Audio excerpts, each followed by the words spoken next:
네, 그러면 이번에는 우리가 자바의 개요라는 내용을 가지고 1주차에 수업을 진행을 해보겠습니다. 어, 우리가 이제 클래스와 객체라고 하는 것에 대해서 살펴볼 건데요.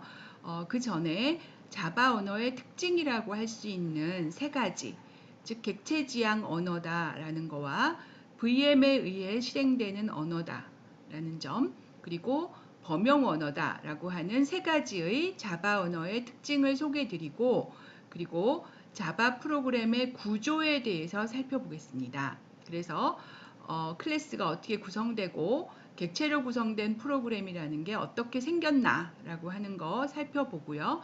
그리고 프로젝트라는 것이 무엇인지도 살펴보려고 합니다. 이 내용들은 사실은 이제 1학기 때 공부하셨던 내용이기 때문에 가능하면 간략히 한번 훑어보는 식으로 진행을 하려고 합니다. 그래서 혹시라도 좀 이해가 안 가거나 부족한 부분이 있으시면 나중에 질의응답 시간에 질문을 해주시면 제가 좀 보충을 하도록 하겠습니다. 먼저 자바 언어는 객체지향 언어입니다. 그래서 객체란 무엇이냐? 객체란 어떤 개념적인 단위예요. 프로그램 안에 나타나는 개념적인 단위죠. 그리고 그것은 데이터와 연산을 가진다라고 이야기합니다. 즉 데이터와 기능을 가져요. 어떤 기능을 가지는 것이 객체인데, 예를 들어 사람이다 그러면 이름, 나이, 주소, 생일 이런 게 이제 데이터고요. 그 다음에 일어난다, 먹는다, 잔다 이런 것들이 이제 기능, 메소드라고 할 수가 있는 거죠. 그래서 우리가 이유리 32세 서울이라는 어떤 사람이 있으면 이것은 실제 하는 사람이죠. 그렇죠? 우리가 그 실제 리얼 월드에 존재하는 어떤 사람인데, 그것을 프로그램 상에서는 하나의 객체로 모델링한다 이렇게 이야기를 하죠. 그래서 이율이라는 사람이 메모리에 하나 생겨요. 그래서 거기에 이율이 32세 서울이라고 하는 것을 적어주면 이것이 바로 우리는 실제 하는 이 인물에 대해서 데이터를 하나 객체로 생성했다 이렇게 이야기하게 됩니다. 그 다음에 그 사람이 이제 일정을 하나 갖고 있어요. 3월 5일 날 10시에 광화문에 간다라고 하는 일정을 이 사람이 가지고 있다. 관계죠. 그렇죠? 사람이 어떤 일정이라고 하는 객체를 또 하나 만든 다음에 그거를 자기의 일정으로 기억을 해요. 이런 것들이 이제 객체 지향입니다. 그래서 일정이라는 객체를 사람이 가지고 있다. 뭐 이런 관계를 우리가 이제 프로그램 상에서 나타낼 수 있는 것이 객체 지향이라고 할 수 있을 텐데요. 자바 언어는 이런 것을 잘 할 수 있는 언어입니다. 그래서 객체 지향 언어라고 이야기를 하는 거죠. 그래서 객체가 동작을 합니다. 데이터에 대해서. 자기의 데이터에 대해서 동작은 메소드죠. 그렇죠? 메소드를 실행해서 어떤 동작을 합니다. 그래서 사람이 하나 생성이 되면 이름과 나이를 넣어요. 넣고를 사람이 하는 거죠. 사람이 읽어라. 그리고 사람이 입력을 받아라. 그런 다음에 사람이 생체 리듬을 계산하고 출력한다. 이렇게 되는 겁니다. 그래서 어떤 사람이 가지고 있는, 사람이라는 객체가 가지고 있는 메소드들이 있는 거예요. 그리고 그 사람의 생년월일을 받아서 사주를 출력한다. 뭐 이런 것들이 다 이제 객체가 할 수 있는 어떤 메소드들이 된다. 이렇게 보실 수가 있겠습니다. 그래서 우리는 객체 지향에서는 어떤 메모리상에 생성된 객체가 어떤 일을 해요. 입력도 받고 출력도 하고 계산도 한다 라고 하는 것이 객체지향 프로그램이다. 이렇게 보실 수가 있겠습니다. 그래서 객체지향 언어란 또 뭐냐? 객체지향 언어란 우리가 이러한 클래스를 만들 수 있는 언어를 이야기하죠. 클래스란 객체를 만들기 위한 원형이다. 우리가 이렇게 이야기합니다. 그래서 그러한 객체를 통해서 메소드를 호출할 수 있게끔 그런 기능을 제공하는 언어가 객체지향 언어예요. 그리고 상속, 다형성, 참조 이런 기능을 가지고 있어야 객체지향 언어인데 그리고 이제 또 객체지향 언어는 이거 이외에 다른 거를 이용하지 않는 것도 특징입니다. 그래서 자바는 모든 게 객체라고 하죠. 그죠? 상당히 완벽한 객체지향 언어를 만들려고 노력했다. 이렇게 볼 수가 있겠습니다. 그래서 자바는 상당히 충실하게 객체지향에 충실하게 만들어진 언어다. 이렇게 이야기를 하고요. 그 다음에 자바의 두 번째 특징으로 VM에 의해 실행되는 언어다라고 이야기합니다. VM이란 버추얼 머신이죠. 그렇죠? 버추얼 머신에 의해서 자바 코드를 실행시킵니다. 즉 우리가 프로그램이 컴퓨터에서 바로 실행되는 게 아니고 컴퓨터에서 실행된다는 건 CPU에 의해서 실행되는 거죠. 그렇죠? 우리가 C 프로그램이라면 C의 exe 파일을 CPU에 주면 CPU는 이 exe 파일을 바로 이해하고 실행시킵니다. 그런 과정을 살펴보는 것이 시스템 소프트웨어죠. 여러분들이 지금 배우고 계시는 2학년 2학기 과목입니다. 그래서 프로그램이 어떻게 실행되는가라고 하는 것을 살펴보는데요. 거기서의 프로그램이란 C를 컴파일해서 만들어진 exe이고 그리고 그것을 CPU에 실행시키는 이런 형태의 프로그램 실행을 우리가 직접 실행 또는 네이티브 실행이라고 이야기합니다. 그래서 CPU에서 바로 코드를 실행시킬 수 있다라는 뜻에서 네이티브라고 하고요. 자바는 그게 아니라 VM이라고 하는 일종의 소프트웨어입니다. 중간에 프로그램이 하나 끼는 거예요. 그래서 얘가 클래스 프로그램 컴파일된 결과인 점 클래스를 읽어서 데이터를 받아서 실행을 시켜주는 소프트웨어가 중간에 낀다라는 거죠. 그러면 이런 VM이 끼면서 우리가 어떤 장점이 있길래 이런 걸 만들었을까? 그냥 CPU에 바로 하지 않고요. 우리가 이제 VM이라는 것이 거의 모든 컴퓨터나 심지어는 핸드폰 안에도 다 들어있죠. 자바 VM은 모든 곳에 거의 깔려 있습니다. 그리고 뭐 아두이노라든가 이런 거에도 깔려 있고요. 그래서 우리가 어디서든 자바 프로그램을 실행시킬 수 있는 환경이 되는 거죠. 그래서 모든 곳에서 내가 자바 프로그램을 실행시키는데 그것도 표준에 의해서 동작이 되기 때문에 내가 표준에 맞춰서 개발만 했다면 어디서든 돈다 라고 하는 것이 이제 VM에 의해 실행되는 자바 언어의 장점이라고 할 수가 있겠습니다. 반면에 C는 그렇지가 않아요. C는 exe를 만들 때 사용된 컴파일러가 있겠죠. 그죠? 컴파일러의 버전 또는 내가 실행할 CPU 환경 이런 거에 따라서 다른 exe가 나옵니다. 그래야 그 CPU가 바로 exe를 실행할 수가 있게 되는 거죠. 그래서 우리가 그 exe가 어떤 환경에서 만들어졌냐에 따라서 달라지거든요. exe라는 것은. 그렇지만 우리가 점 클래스는 어떤 환경에서 컴파일이 됐든 어디서 짰든 다 표준에 의해서 VM이 해석할 수 있는 그런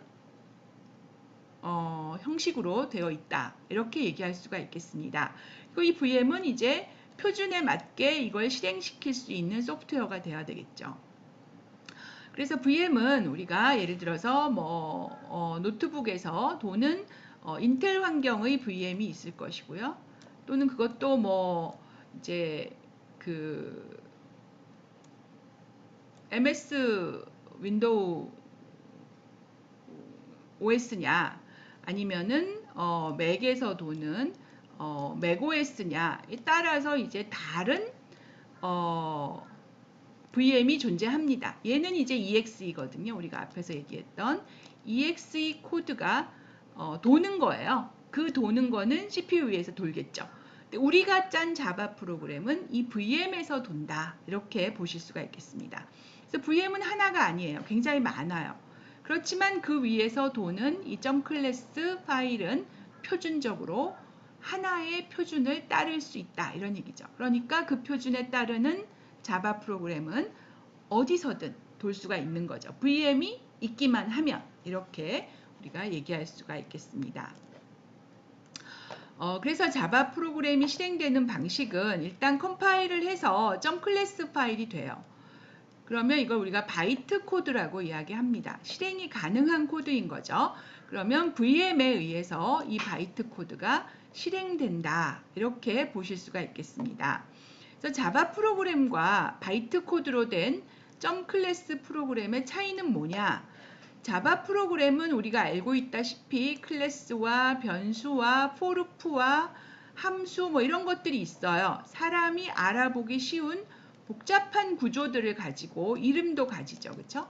그런데 그런 것들을 이제 .class로 가면은 이거는 주소와 명령문, 즉 컴퓨터가 이해하기 쉬운 방식으로 바뀌게 됩니다. 사람이 알기 위해서 썼던 이름이나 클래스나 함수나 이런 거 다 없어지고 오로지 기계가 잘 실행시키기 위한 정보만 남아요. 사람은 이거 알아보기 어렵겠죠. 그죠? 사람은 알아보기 어렵지만 컴퓨터는 그냥 바로바로 실행시킬 수 있는 이런 형태의 구조가 되는 것이 바로 .class 프로그램이다. 이렇게 보실 수가 있겠습니다.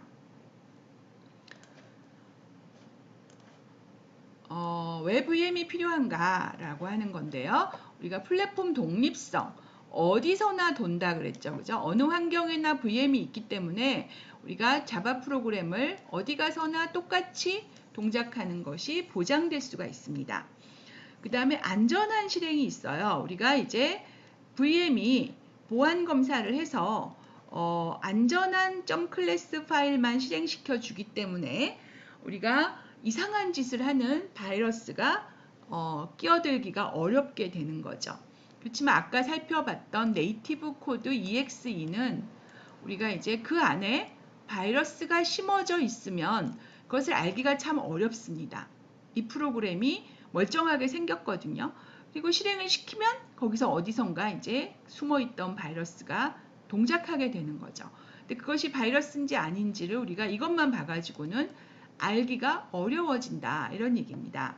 그래서 우리가 모르는 사람이 보낸 또는 어디서 내려받은 exe 파일을 그냥 바로 실행시키는 것은 현명한 일이 아닌 거죠. 굉장히 위험한 일이거든요.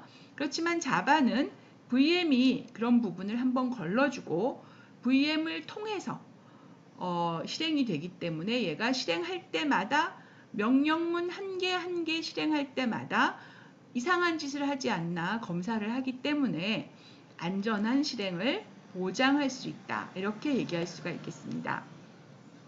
그 다음에 우리가 인터넷상에서 실행 프로그램을 언제든지 다운로드 받아서 실행을 할 수가 있어요. 그러니까 따로 별도의 설치라던가 이런 것들이 필요하지 않다라는 거죠. 그래서 옛날에는 물론 이제 이건 옛날 얘기지만 옛날에는 우리가 이제 막 플로피 디스크 같은 거 열 몇 장에다가 프로그램이 들어있어요. 그럼 그거를 1번부터 차례로 10번까지 차례로 끼워서 설치를 해줘야 됩니다. 그렇게 수동으로 내가 프로그램을 직접 설치하고 실행하던 이런 시절이 있었거든요. 하지만 이제는 그럴 필요가 없고 우리가 실행 프로그램을 언제든지 다운로드 받아 실행 가능하다라고 하는 거. EXE는 그게 안 되죠. 그죠? 왜냐하면 위험하기 때문에. 그래서 우리가 자바 프로그램이 가지고 있는 장점들이 이런 것들이 있다라고 하는 거 기억을 해주시면 좋겠습니다. 다음 세 번째 특징으로 범용 언어라는 게 있어요. 범용 언어란 뭐냐 하면 사람이 어떤 일이든 무슨 일이든 시킬 수 있어요. 이게 컴퓨터라고 하는 것은 결국 기계인데 기계고 이게 전기가 들어와야 이제 동작하기 시작하는 그런 고철이거든요. 전기만 없으면 고철 덩어리가 되는 것이 컴퓨터인데 거기다가 우리가 프로그램만 넣어주면 얘가 뭘 한단 말이에요. 근데 그 프로그램이 무슨 일이든 가능하다. 이게 이제 중요한 포인트가 되겠습니다. 그래서 그런 무슨 일이든 하게 할 수 있는 언어라는 거죠. 범용 언어라는 거는. 그래서 컴퓨터의 구조에 맞는 기본 기능을 제공을 하고 메모리와 CPU와 입력, 출력 이런 부분들을 처리할 수 있는 기본 기능을 가지고 있는 언어다. 이런 얘기입니다. 이 범용 언어에 반대되는 말은 특수 언어라고 할 수 있겠죠. 그죠? 특수 목적 언어입니다. 특수 목적 언어로는 어떤 게 있냐 하면 뭐 예를 든다면 우리가 자바스크립트 뭐 이런 게 있겠죠. 그죠? 자바스크립트 그러면 얘는 웹에서 동작하기 위한 특수 목적의 언어예요. 그래서 그러기 위한 기능들을 많이 갖고 있죠. 거기에 필요 없는 건 또 빼버렸거든요. 그래서 웹에 특화된 언어다. 이렇게 우리가 얘기할 수가 있겠죠. 그죠? 그 다음에 또 뭐 예를 들어서 우리가 코틀린이라는 언어가 있습니다. 안드로이드용이죠. 그죠? 안드로이드에서 도는 모바일 앱을 작성하는 언어인데 얘는 이제 거기에 특화되어 있어요. 그래서 폰을 제어한다거나 화면에 어떤 기능을 보여준다거나 이런 것들이 잘 됩니다. 그렇지만 대신에 얘는 뭘 못하냐 하면 뭔가 엄청난 계산을 한다거나 이런 일은 못해요. 그런 일에 특화되어 있는 언어가 아닌 거죠. 그죠? 그래서 우리가 각각의 언어가 어떤 부분에 특화되어 있는 언어들이 있는데 반면에 자바 언어는 범용 언어다. 뭐든지 할 수 있게끔 만들어진 언어다. 이렇게 보실 수가 있겠습니다. 그래서 다른 언어하고 비교를 해보면요. 이제 C도 범용 언어고 파이썬도 범용 언어라고 할 수가 있습니다. 원래는 좀 이렇게 간단한 프로그램 작성에 특화된 언어였는데 지금은 못하는 게 없는 범용 언어가 됐어요. 굉장히 만능이죠, 지금. 그래서 우리가 이제 C하고 파이썬의 중간쯤에 자바가 있다. 이런 얘기를 많이 합니다. 그래서 C는 낮은 수준의 코드, 낮은 수준이라는 건 뭐냐 하면 주소나 비트나 컴퓨터 전원 이런 것도 직접적으로 제어할 수 있는 그런 굉장히 강력한 언어를 기능을 가진 언어예요. 그렇지만 대신에 아주 자세하게 지정을 해주어야 됩니다. 그래서 기계에 좀 더 가까워요. 컴퓨터에 좀 더 가깝죠. 그 다음에 파이썬은 오히려 자바보다 사람에 더 가깝습니다. 많은 걸 컴퓨터가 알아서 해요. 구체적인 걸 사람이 정해주지 않고 간단하게 뭐뭐 해라라는 것만 써주면 알아서 컴퓨터가 실행하는 것이 사람에 가까운 언어, 파이썬이라고 할 수가 있겠습니다. 자바는 딱 그 중간쯤이다. 이렇게 얘기를 하거든요. 그래서 C는 사용하기 어렵고 위험하고 너무 강력하고 뭐 이런 것들이 있어요. 대신에 매우 빠릅니다. 빠르고 성능 어마어마하게 좋아요. 파이썬은 되게 편하고 간단하고 뭔가 몇 줄만 쓰면 어마어마하게 많은 일을 해요. 그러니까 생산성이 좋죠. 그죠? 사람이 고생을 안 해도 상당히 강력한 프로그램이 만들어집니다. 만들기가 쉬워요. 대신에 느리겠죠. 그죠? 느리고 그리고 메모리도 엄청나게 많이 먹습니다. 리소스 문제 이런 것들이 생긴다라는 거죠. 자바는 딱 중간이다. 이렇게 보시면 되겠습니다. 그래서 파이썬보단 좀 빠르고 파이썬보단 좀 더 효율적이에요. 그렇지만 C보다는 많이 느리고 메모리도 많이 먹는 언어다. 이렇게 보실 수가 있겠습니다. 그러면 우리가 여기까지 해서 이제 프로그램의 구조에 대한 얘기를 살펴봤고요. 잠시 쉬었다가 다음으로 넘어가도록 하겠습니다.